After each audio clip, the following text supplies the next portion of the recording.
Hello, and welcome to 2501 Trossock. Here in the Barrett Bray subdivision, Kirkwood, Missouri. This home is quite special, and I'm excited to have the opportunity to get inside it.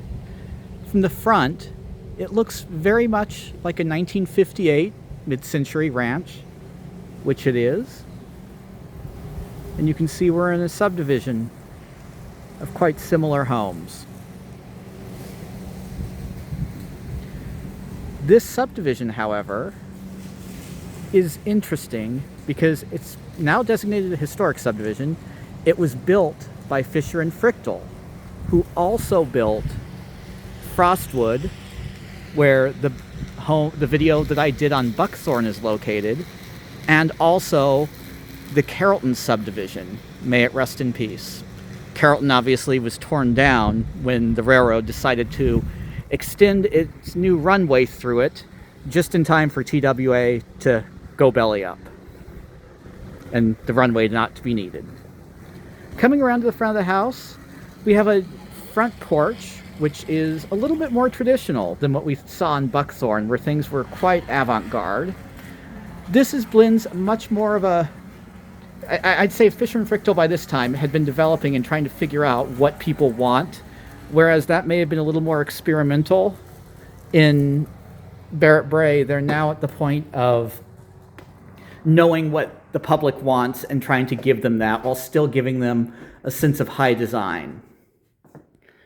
So, coming inside, you can see we have the nice vaulted ceiling up there, which is typical of this era, and the air conditioning and heating lines coming in from the top, from this bulkhead, which I'll show you at the end of the video why that is and why that's interesting, and a change from the way that homes such as Buckthorn were designed.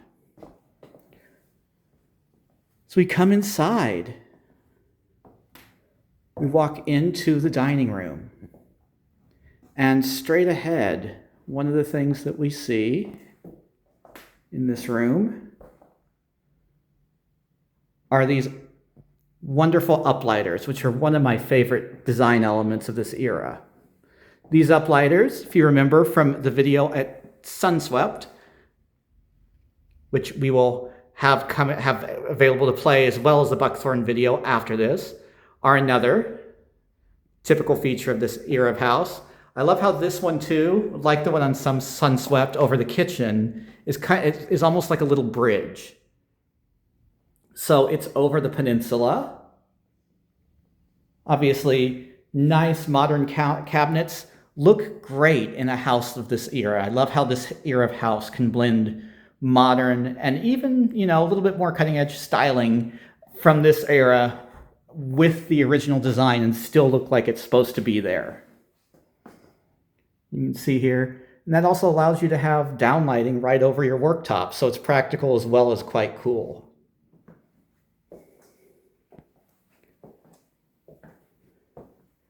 Coming back around, have a feature wall here, and then looking back into the living room, you can see just how many windows we have. And the front porch and the rear porch create a nice overhang, which allow for a degree of shade that you don't get in some mid-century homes. It's always nice to see. Through here now, we take a little step down,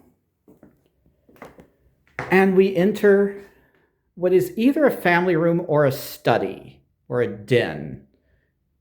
It could be either. It's a little small for a family room, but again, it also has the fireplace, which is a really cool feature. And this is one of another design of mid-century fireplaces, which I really love because it has the built-in log storage next to it. I remember my grandfather had a house that was built in 1963, and it had the same type of thing. You just don't see that anymore. But looking back, again, we have the vaulted ceiling. And this is off the garage, which is in 1958 the way most people will have been coming in and out of the house, not through the front door.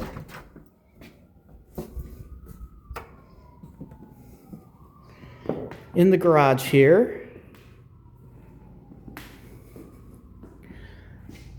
I'm not sure if this was always a garage or if like on Sunswept it was a carport that was later converted to a garage. But what I can say is that it does look like it was an original structure given the beam that you see here. Now, the other thing that's interesting is that we have one large parking space on this side suitable for a, I don't know, Buick or Oldsmobile or large Chrysler. And then the other space is a bit smaller, so it would have fit a little Nash Rambler or a Volkswagen, maybe a Renault Dauphine, which were becoming popular at that time. The car that, was used to take the kids to school and bebop around the suburb in, go to the shops. Coming back through, I'll take us into the laundry room first. So if you remember on Buckthorn, the utility room had all these pipes sticking out of the ground where there was underfloor heating. That was less popular by this era. This is just a pure laundry room with breaker panel and water heater.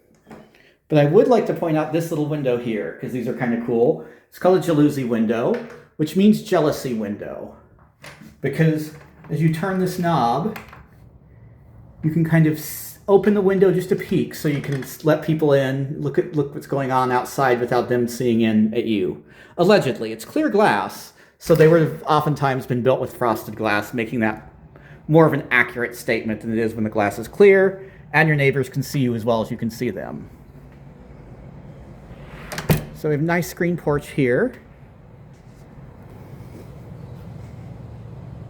which overlooks to that door going into the dining room.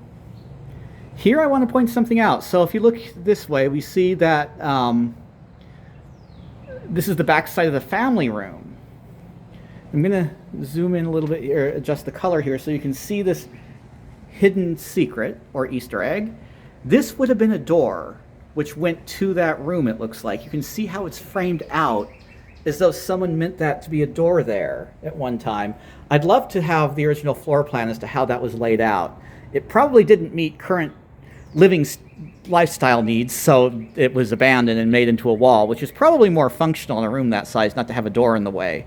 But it's still kind of cool to see that was the way the developers thought it would look neat, would work originally. Looking out here, have a nice backyard, lots of trees behind. Lots of shade.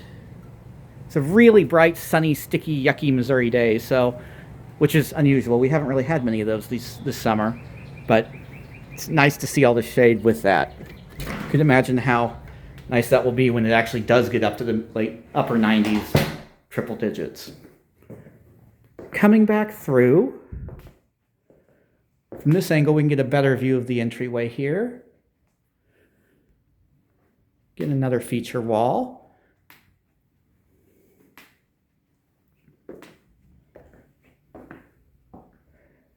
And we have 3 bedrooms and 2 full bathrooms here.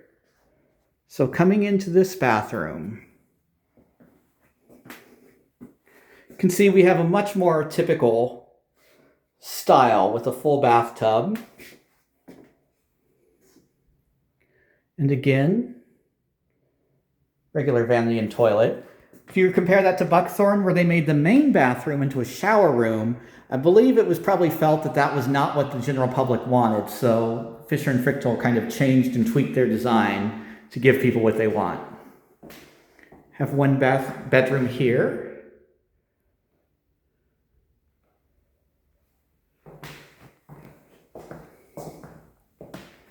We have bedroom number 2.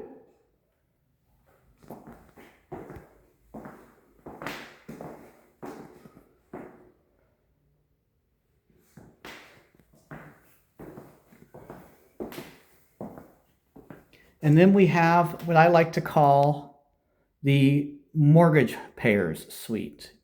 So this is the room that's used by, it used to be called the master bedroom. I like calling it the room that the people who have to pay the mortgage get to live in. I always have kids saying they want the room with its own bathroom. I always say that one's for the people who have to pay the mortgage. So looking out, we have a nice wall of windows. These are great crank out windows, and they give a lot of light and a lot of ventilation because they are those crank out casement window style. That's the word I was looking for. While at the same time, being so shaded around here, it keeps it relatively cool. Although again, by 1958, this house likely did have air conditioning. And if it didn't when it was built, it would have within a year or two, because that was becoming de rigueur by that time. We have a bathroom which has been tastefully updated. This is the primary bath. And it looks to me, by the size of this, like it would have originally had a bathtub, but this walk-in shower is much more practical, and kudos to whoever designed this. I see these all the time. I like that they put the faucet on the side you walk in from, rather than underneath the shower head and behind the fixed wall. So you can turn it on without getting sprayed fully with cold water or hot water while you're adjusting the temperature. Looking around, nice tile throughout. That gives a nice little look of how the bathroom is. I think, like I say, I think it's pretty similar to how it would be, just some things have been changed over time. Now, one thing you're not seeing in here is a furnace or air conditioner. And that's because something was being started at this point that's different from how many homes were built previously. So in order to have air conditioning in this era, you had to have a monstrously large unit. This one is quite small compared to that. So we have what's called a package system here, and that's a furnace and air conditioner all together inside that big box that goes up through the insulated ductwork. And then that goes back into the trunk line that runs for the whole length of the house. That was high tech in the late 50s because it did allow you to have air conditioning and heat. Whereas again, in Frostwood, you had underfloor heating, but underfloor heating does nothing when it's hot out.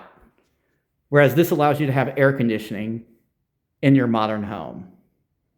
I hope you've enjoyed this video. Thank you for watching. Please remember to like and subscribe, and do stay tuned for some other videos we're going to be playing right after this of the other mid-century homes that I've been referring to throughout this video. Thank you.